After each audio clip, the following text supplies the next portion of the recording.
కథ ఆప. రచయిత శ్రీ శరత్ చంద్ర. ఉషా పత్రికల ఎడిటర్ అండ్ మేనేజింగ్ డైరెక్టర్.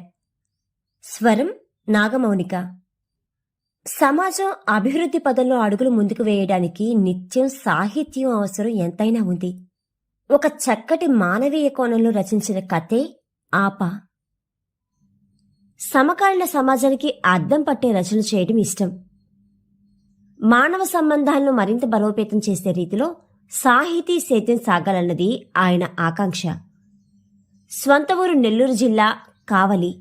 300కు పైగా కథలు, 20 నవళ్ళు ఆయన సాహితీ ఆస్తి. అందులో 60కి పైగా కథలు బహుమతులు పొందాయి. స్వాతి, నవ్య, ఆంధ్రభూమి, విశాఖ సంస్కృతి, ఈనాడు, సాక్షి, జాగృతి, విశాలాక్షి, సహరి, సాహో పత్రికలు, జలదంకి పద్మావతి స్మారక కథల బహుమతులు, బీజేవైఎం నిర్వహించిన కథల పోటీలోనూ, ఎంఎస్ఆర్ జాతీయ కథల పోటీలోనూ, సృజనప్రియ కథల పోటీలోనూ బహుమతులు లభించాయి. తానా సాహితీ వేదికలోనూ ప్రపంచ తెలుగు మహాసభల్లో పాల్గొన్నారు. వసుమతి మాధవ సాహితీ పురస్కార గ్రహీత ఈయన. ప్రస్తుతం ఉషా సాహితీ పత్రికలకు సంపాదకులుగా బాధ్యతలు నిర్వహిస్తున్నారు. 2024 ఎంఎస్ఆర్ కథల పోటీలో ఎంపికై 2025 ఫిబ్రవరిన ఉషా పక్ష పత్రికలో ప్రచురితమైన ఆపా అనే ఈ కథ మీకోసం. సలాం లేకు భయ్యా అంది రజియా. అస్సలాం లేకు బెహన్జీ అన్నాడు ఖాదర్. ఏదో ప్యాంటు క్లాత్ మీద ఉన్న కొలతలపై కత్తెరతో కట్ చేస్తున్నాడు ఖాదర్. రజియా మాట పలుకు లేకుండా నిల్చుని ఉండడంతో చెప్పు బెహన్జీ అన్నాడు ఖాదర్. ఇంట్లో బాగా కష్టంగా ఉంది భయ్యా, రేషన్ సరుకులు కూడా ఖర్చయిపోయాయి అంది. పైసలు ఇవ్వాలా బెహన్జీ అడిగాడు. ఇప్పటికే నువ్వు చాలా పైసలు ఇచ్చావు కదా భయ్యా, అడగడానికి నోరు రావడం లేదు. అయినా ఇంకా ఎంతకాలం ఇస్తావు? ఏదైనా జాబ్ చూడు భయ్యా అంది. అదే సోచాయిస్తున్నా, ఇక్కడ 10-15 కంటే రావు కదా అన్నాడు. ఇంతకంటే ఎక్కువగా దేశంలో దొరకని నాకు తెలుసు భయ్యా, ఏం చెయ్యాలిక అంది. రజియా వైపు మరోసారి చూశాడు. నర్సు ట్రైనింగ్ కలిపి చేసిన ఇంటర్ సర్టిఫికేట్ ఉంది కదా, నన్నేదైనా గల్ఫ్ దేశాలకి పంపు భయ్యా. తమ్ముళ్ళ చెల్లెళ్ళ చదువులు కూడా కష్టమవుతున్నాయి. నోట్స్లని ఫీజులని పీక్కు తింటున్నారు. వాళ్ల ముఖం చూస్తే ఏడుపే నాకు తక్కువవుతుంది అంది. ఏం చెయ్యగలవు, ఇంటికి పెద్ద దిక్కువయ్యావు, భారమంతా నీమీదే పడింది కదా అన్నాడు ఖాదర్. అబ్బాజాన్కి కడుపులో పుండ్లు పడ్డాయట. మజ్జిగన్నం తప్ప ఏదీ పోవడం లేదు. మనిషి నీరసించిపోయాడు. పనికి కూడా పోలేకపోతున్నాడు అంది. అబ్బాజాన్ 14 మంది పిల్లల్ని కని నీకొదిలాడు.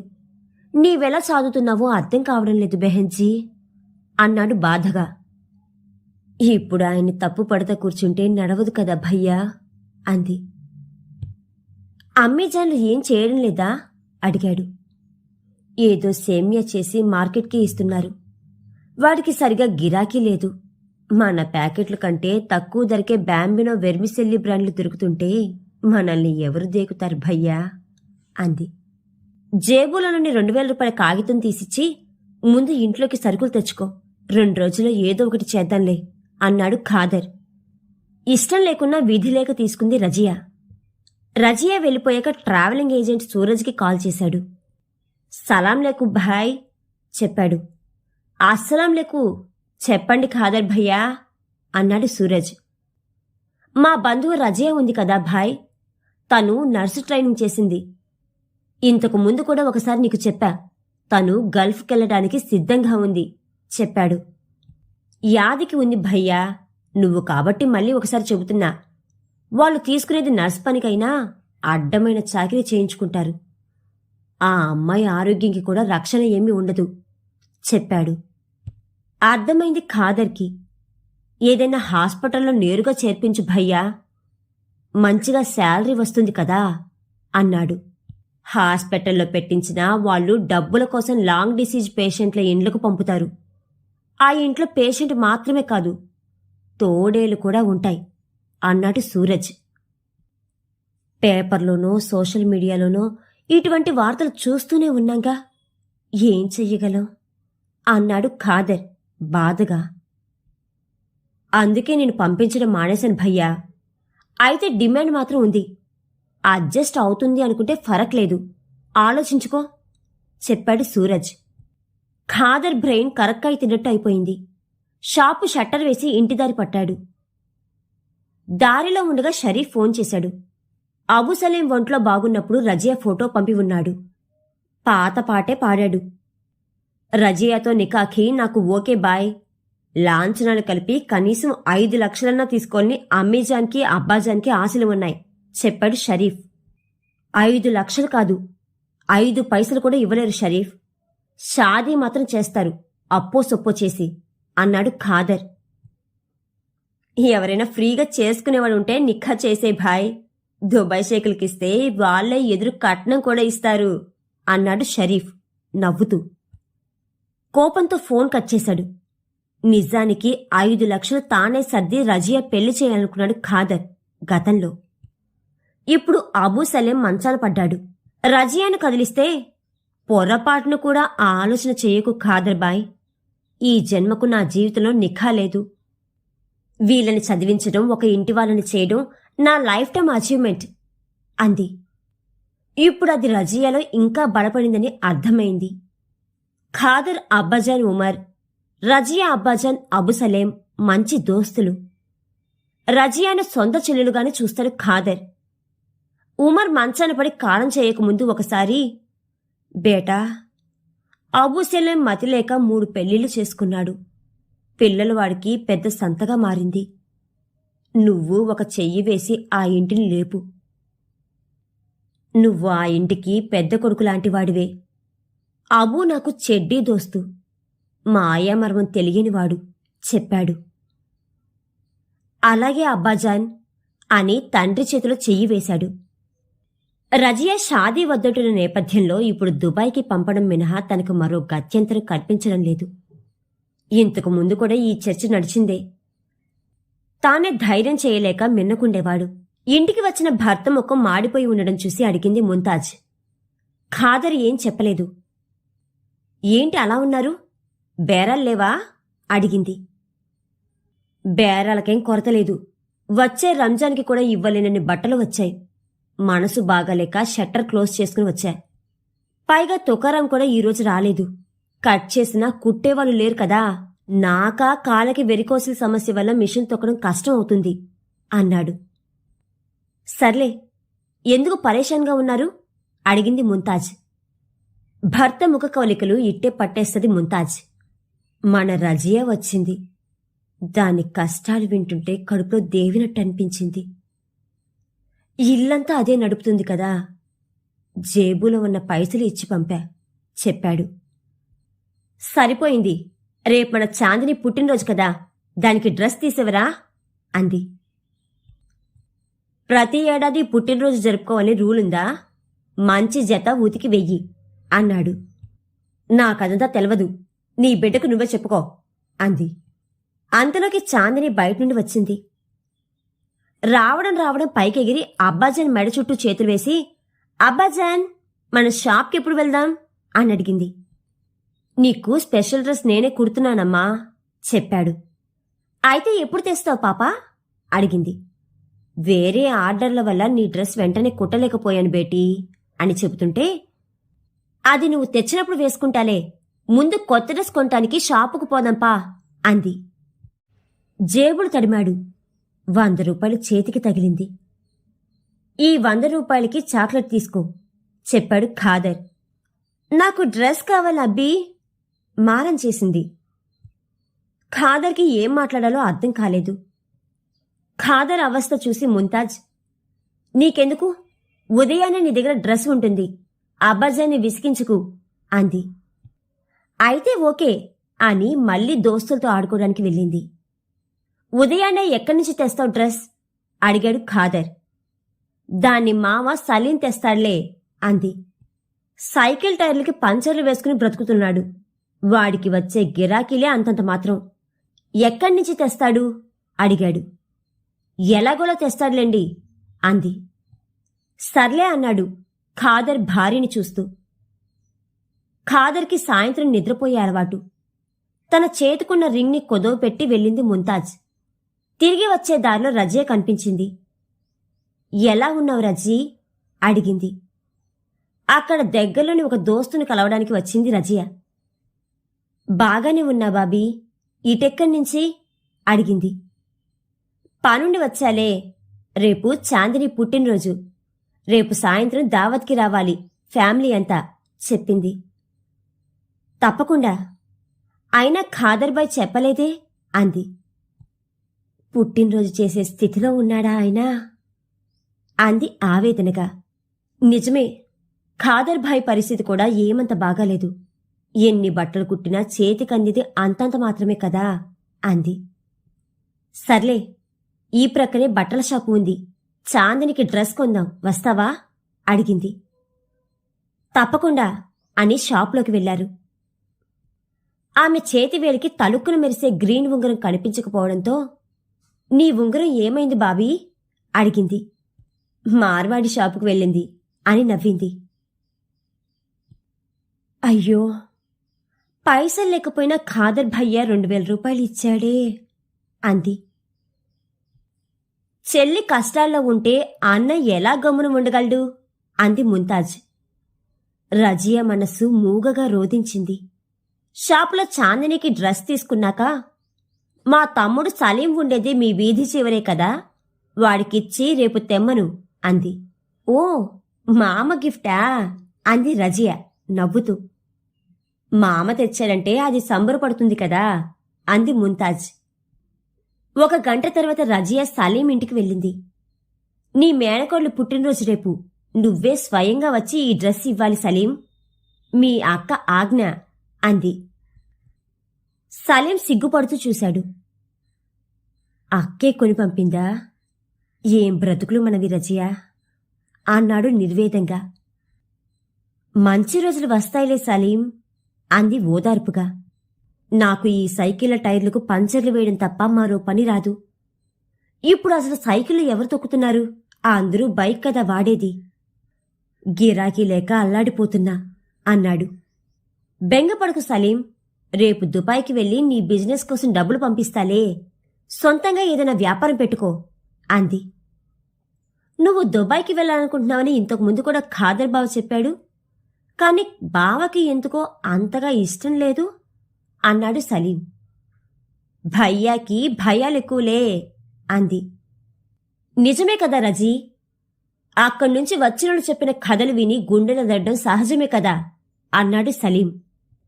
కొన్ని లక్షల మంది వెళ్ళి వస్తున్నారు సలీం, వచ్చి తిరిగి వాళ్ళ ఫ్యామిలీని ఎంతో బాగా చూసుకుంటున్నారు, ఇల్లు కొనుక్కుంటున్నారు, కార్లు తీసుకుంటున్నారు అంది. ఏమో, ఆలోచించు రజీ చెప్పాడు. సలీం చేతికి డ్రెస్ ఇచ్చి తిరిగి ఇంటికి వచ్చే సమయానికి అబూ సలీం పరిస్థితి దయనీయంగా ఉంది. శ్వాస తీసుకోవడానికి కూడా కష్టపడుతున్నాడు. హాస్పిటల్కి తీసుకెళ్ళాలి చెప్పింది అమ్మీజాన్ తస్లీమా. మంచం చుట్టూ చేరి పిన్నిలు ఫాతిమా, ఖాసింబీ ఏడుస్తున్నారు. పిల్లలు కూడా గోలగోలగా ఏడుస్తున్నారు. అబ్బాజాన్ని తీసుకుని నువ్వు ఫాతిమా పిన్ని ఓలియో హాస్పిటల్కి వెళ్ళండి, నేను ఖాదర్ బాయ్ దగ్గరికి వెళ్ళొస్తాను అంది. పాపం, ఆ పిల్లోడు ఉన్న పైసలన్నీ ఇచ్చాడని నువ్వే కదా చెప్పావు అంది తల్లి తస్లీమా. ఇప్పుడు భయ్యాన్ని అల్లారూపంలో కనిపిస్తున్నాడమ్మా అని పిల్లల్ని జాగ్రత్తగా చూసుకో పిన్ని అని ఖాసింబీకి చెప్పింది. ఫోన్ చేసి విషయం చెప్పి తాను ఇంటికి వస్తున్నట్టు చెప్పింది ఖాదర్కి. అప్పుడు నిద్రలేచి టీ తాగుతున్న ఖాదర్ ఉలిక్కి పడ్డాడు. యా అల్లా, ఎన్ని కష్టాలు తెస్తున్నావయ్యా అనుకున్నాడు. సరే బెహన్జీ, నేను గంటలో హాస్పిటల్కి చేరుకుంటా అన్నాడు. ఎమర్జెన్సీ కదా భయ్యా, పైసలు అంది దుఃఖం కలగలిసిన స్వరంతో. తాకట్టు పెట్టడానికి మీ బాబీ దగ్గర బంగారం కూడా లేదమ్మా, నేనే ఎలాగోలా చేస్తాలే, నువ్వు దవాఖానా చేరు అన్నాడు. భార్య ముంతాజ్తో, ముంతాజ్, షాప్ కాగితాలివ్వు అన్నాడు. ఎందుకండి అడిగింది. ఇవ్వు చెబుతా అన్నాడు. మారు మాట్లాడకుండా బీరువా తెరిచి పేపర్లు ఇచ్చింది. ఆ పేపర్లు తీసుకుని కార్పొరేట్ ఉస్మాన్ దగ్గరికి వెళ్ళాడు. సలాం లేకుం భాయ్ చెప్పాడు. వాలేకుం సలాం. ఏంది బాయ్ ఈ టైంలో వచ్చావు అడిగాడు ఉస్మాన్. భయ్యా, నా చెల్లెలు రజియా, అదే అబూ సలేం బిడ్డ ఉంది కదా, దాని అబ్బాజానికి బాగా లేకపోతే ఓలివా హాస్పిటల్కి తీసుకెళ్లారు భయ్యా. పాపం తన చేతిలో పైసా లేదు అన్నాడు. ఉస్మాన్ ఎగాదిగా చూసి, ఇప్పటికిప్పుడు నేనేం చేయగలను భాయ్, ఏదో 1000-2000 అయితే సర్దగలను గాని అన్నాడు. మీరే ఏదో ఒకటి చెయ్యాలి భయ్యా, ఇవి షాపు కాగితాలు, డబ్బు ఇచ్చి మళ్ళీ విడిపించుకుంటాను అన్నాడు. కాగితాలు ఎగాదిగా చూసి, సరే కాస్త టైం ఇవ్వు చెప్పాడు.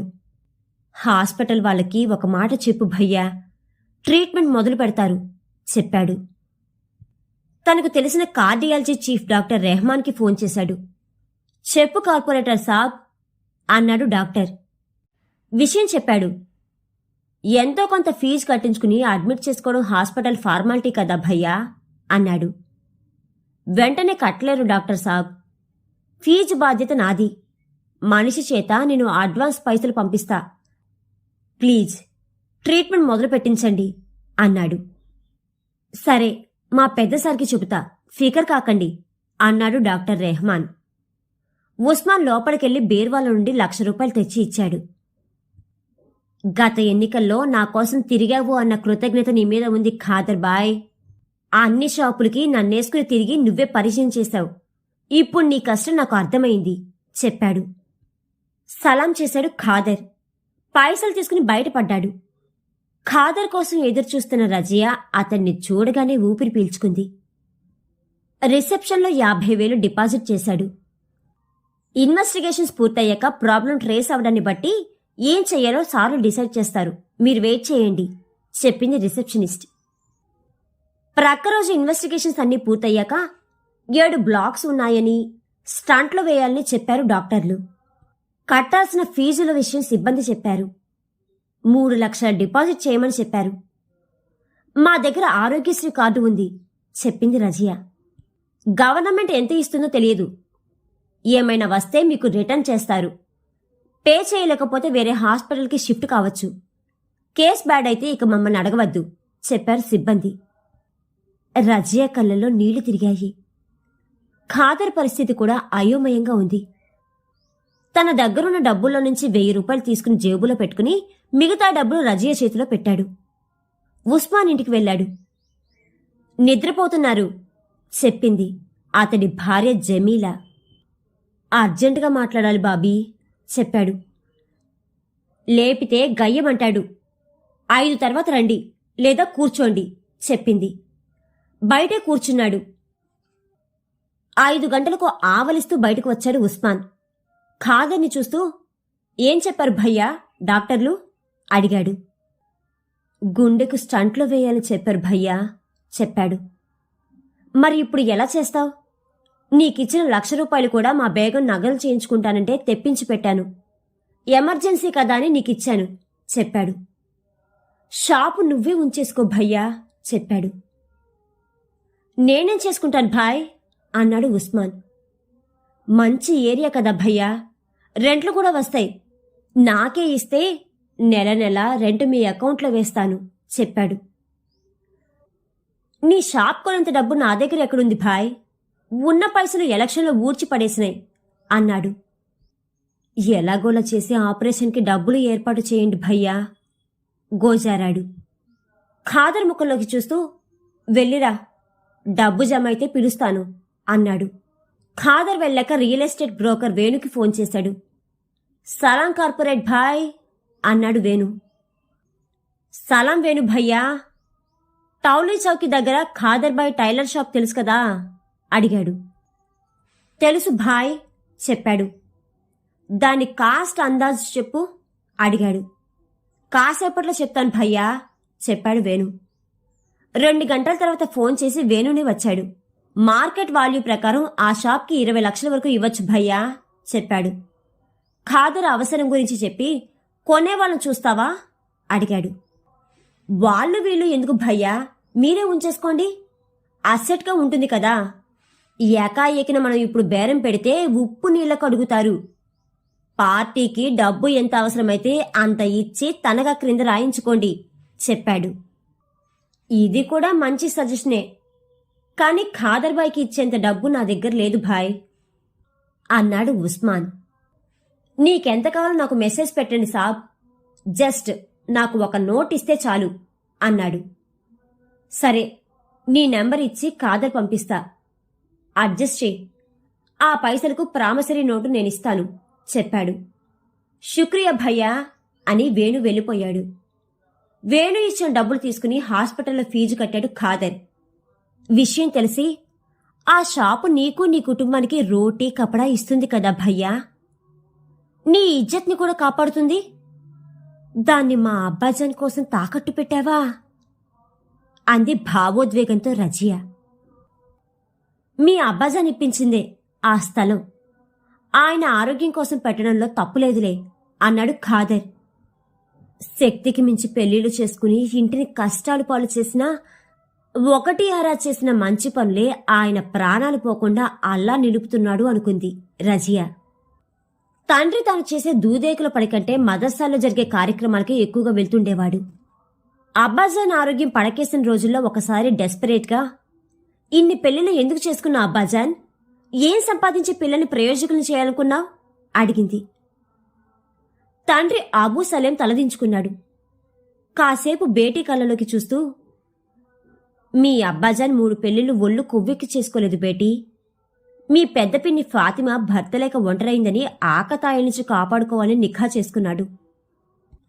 మీ మరో పిన్ని ఖాసింబి తండ్రి ముల్లాజియా ఉద్దీన్ రోడ్డు యాక్సిడెంట్లో పోయి అబ్బాజాన్ లేని పిల్ల అయ్యిందని ఆదరించాను చెప్పాడు అబూ సలేం.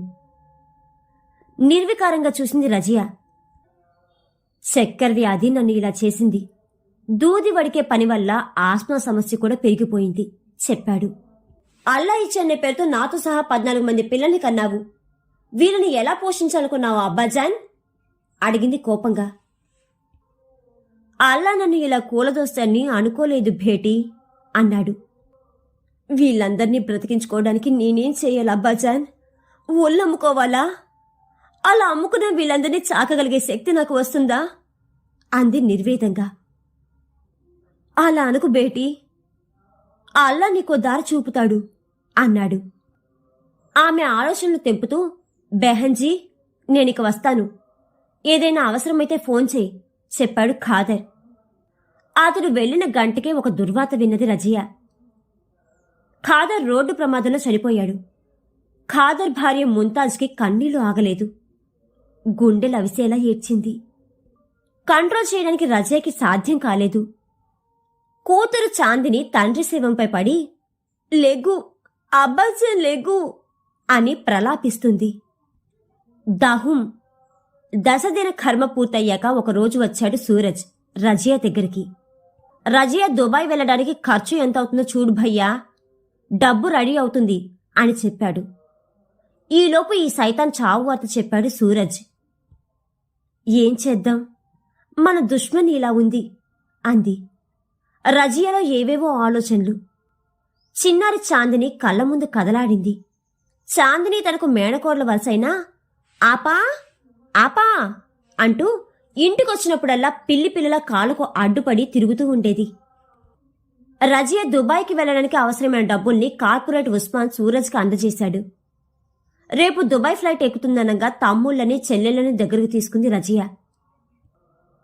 మీరు బాగా చదువుకోవాలరా, మీకు కావలసినవన్నీ నేను చూసుకుంటాను అంది రజియా. ఫీజులు కడతావా బడా బెహన్జీ అడిగాడు చిన్న తమ్ముడు కాలేశా. కడతాను నాన్నా అంది. నాకు జామెంట్రీ బాక్స్ కావాలక్కా అన్నాడు ఇంకో తమ్ముడు శంషుద్దీన్. నాకు చమ్కీలు ఉన్న ఫ్రాకు కావాలి అడిగింది మరో చెల్లి పర్వీనా. అక్కా నాకు 2 డ్రెస్సులు కావాలక్కా, రేటు తక్కువ అయినా పర్వాలేదు, ఇప్పుడు నేను వేసుకెళ్తున్న కుర్తా పైజమా నడుం దగ్గర చెస్ట్ దగ్గర చినిగిపోతే బాయ్స్ అదోలా చూస్తున్నారు, సిగ్గవుతుంది అంది. అప్పుడే వయసులోకి వచ్చిన హసీనా. రజియాకి గుండె కలుక్కుమంది. ఈరోజే నీకు బట్టలు తీసిస్తా బుజ్జి తల్లి అంది. ఈ రోజే ఫీజులు కడతావా అక్క? అడిగాడు అన్వర్. వాడికి చదువంటే చాలా ఇష్టం. ఫీజు కట్టని తన్ని బెంచిపై ఎక్కించిన రోజులు వాడెప్పుడూ మర్చిపోలేదు. అంతలోకి అమ్మేజన్ తస్లీమా అక్కడికి వచ్చింది. ఉన్న పైసలన్నీ వీళ్ళ గొంతెమ్మ కోరికలు తీర్చడానికి ఖర్చు చేస్తావటే అంది. అవును బేటీ, అక్కడ జీతం ఎప్పటినుంచి వస్తుందో, దేశం కాని దేశంలో నువ్వక్కడ కష్టాలు పడతావు, ఉంచుకో అంది ఫాతిమా పిన్ని. ముందు నువ్వక్కడ కుదురుకో బేటీ అంది మరో పిన్ని ఖాసింబీ. పిల్లలపై రజియాకి ఉన్న శ్రద్ధకు వాళ్ళ హృదయాలు కల్లోలమయ్యాయి. ఉస్మాన్ భాయ్ చేతి ఖర్చులకు కూడా ఇచ్చాడులే పిన్ని అంది రజియా. ఆ పైసలు పాపం ఖాదర్ ప్రాణం పెట్టి ఇప్పించినవి, అనవసరంగా ఖర్చు చేయకు బేటీ అన్నాడు అబూ సలీం. పర్వాలేదులే అబ్బాజాన్, నువ్వేం దిగులు పెట్టుకోకు, వచ్చే నెల నుండే నాకు శాలరీ వస్తుంది కదా చెప్పింది.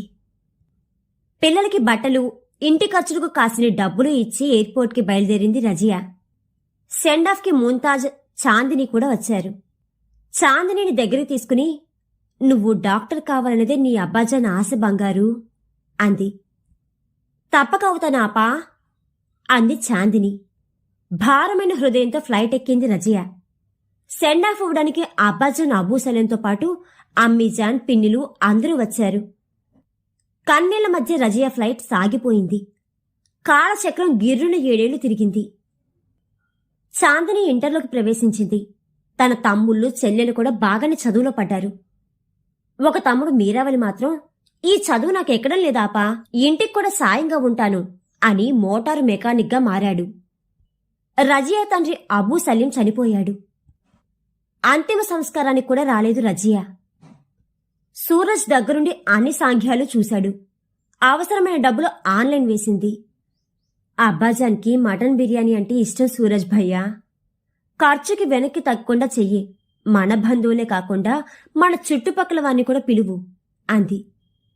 పిల్లలు ఎదిగి వస్తున్నారు, ఇంక ఇండియాకి వచ్చే రజియా అన్నాడు సూరజ్. వద్దు భయ్యా, నా అవసరం ఫ్యామిలీకి ఇంకా ఎక్కువగా ఉంది, వాళ్ళ నిఖాలు కూడా చేయాలి. ఖాదర్ భయ్య కూతుర్ని డాక్టర్ చేయాలనుకున్నాడు కదా, తన చదువు కూడా పూర్తి కానివ్వు చెప్పింది. అప్పటికే చాందినికి మెడిసిన్లో చీటు వచ్చింది. రజియా తమ్ముళ్లలో 2 ఇంజనీరింగ్ చేరారు, మరికొందరు ఏదో ఒక కోర్సులో చేరారు. చాందిని తల్లి ముంతాజ్కి ఒకేసారి తాను దాచిన డబ్బుల్ని పెద్ద మొత్తంలో పంపి, దాని చదువు పూర్తయ్యే వరకు ఖర్చు పెట్టుకో బాబీ అంది. ఎప్పుడొస్తావు రజియా అడిగింది ముంతాజ్. రజియాకి ఒక పెద్ద దగ్గుతెర అడ్డుగా వచ్చింది. ఏంటంత దగ్గుతున్నావు అడిగింది ముంతాజ్. కాస్త ఒళ్ళు బాగోలేదులే బాబీ అంది.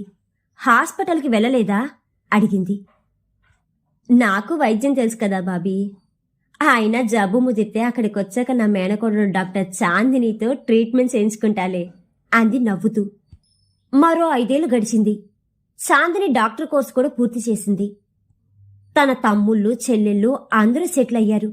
కొందరు పెళ్లిళ్ళు కూడా చేసుకున్నారు. 2 పిన్నిల్లో ఒక పిన్ని ఖాసింబీ కాలం చేసింది.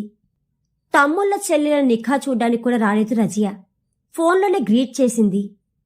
ఆపా, ఎప్పుడొస్తావు ఆపా అడిగింది చాందిని. ఆపా కాదు, నీకు అత్తని అంది నవ్వుతూ. ఏమోలే, అట్లాగే అలవాటు నాకు అంది. పైసల గురించి ఆలోచించుకు, ఎంఎస్ చేస్తావా అడిగింది. హాస్పిటల్లో జాయిన్ అయిన తర్వాత ఆలోచిస్తాను అంది. సూరజ్ ఒకరోజు ఫోన్ చేశాడు. బెహన్జీ, నీతో చెప్పలేదు కదూ, ఖాదర్ బైది సహజ మరణం కాదు అన్నాడు.